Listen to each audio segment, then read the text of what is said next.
Castro kung siya po ay kaagad makulong. Sa tingin ko po, Sa labas! Sa labas! Para maluwag! magandang po sa inyo lahat. Susok ba? Uy, naka-off yung mic. Tayo po ay may nakatuan naman pagkatapos po para sa mahabang talakayan. Una tayo ay narito ngayon sa Banayan Regional Trial Court para mag-file ng kaso laban kay PCO Undersecretary Claire Castro dahil sa kanyang libelous statements tungkol sa aking solar business. Hindi ko po binenta ang prangkisa dahil wala akong kumpanyang may prangkisa na binenta ko. Ang binenta kong kumpanya ay walang prangkisa. At hindi ko rin pong nais na masaktan si Yusek Claire Castro, ngunit kailangan ko lang pong depensahan ang aking pangalan dahil ilang vlog na po siya tungkol sa akin at ayon po sa advice ng aking lawyer, maraming salamat po kay Attorney Topacio sa kanyang guidance.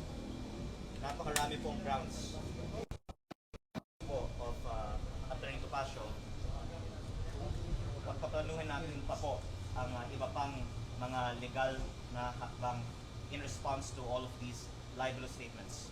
Pero ang pangunahing pakay ko po ay depensahan ang aking pangalan at gusto ko pong linawin. Ito po ay under the civil code na ang principle po nito, kung ikaw ay may ginawang isang bagay na naka-injure ng isang tao, ng kapwa-tao mo, you are liable to pay for damages. Hindi po nais ipakulong si Yusek Claire Castro, ngunit gusto namin siyang panagutin.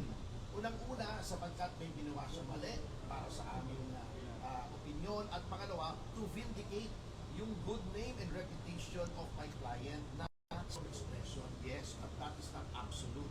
Ito po ay hindi lamang exercise ng freedom of expression ng isang journalist o isang pangkaraniwang mamamayan.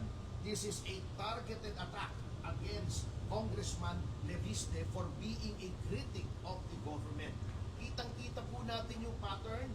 Inumpisahan po ni Ombudsman Boyeng Remulla, na alam po naman natin na utang niya ang kanyang pagiging ombudsman sa pamimilipit at pagbabraso ng Malacanang. Nilabas yung maling issue na binenta daw yung prangkisa at sinundan niya ito bilang spokesman ng presidente. This is a directed and targeted attack to destroy the reputation of a legitimate government critic na nakakasakit na ang kanyang mga expose laban sa Pangulo in the exercise of his duties as elected public official at membro ng lehislatura, na ang role po, ang primary role ng lehislatura in making laws is to safeguard public funds. Ginagampanan lamang po ni Congressman Leviste ang kanyang role to safeguard public funds sa pangungurakot. Dahil po dyan siya ay siniraan. Hindi na po exercise siya ng freedom of expression. That is a malicious attack. Pwede na lang tayo. Yes.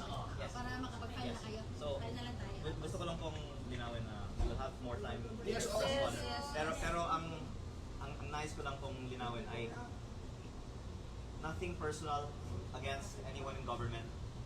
Ayoko pong masaktan si Yusek Claire Castro at hindi ko po din kaaway ang administrasyon. Sila po ay nagpahayag tungkol sa akin, kaya ngayon po ako po ay sumasagot. At kaya po hindi namin ngayong araw sinasampahan kay Yusek Claire Castro ang isang criminal case dahil sa tingin ko mananalo tayo, pero maaawa naman po ako kay Yusek Claire Castro kung siya po ay kaagad makulong.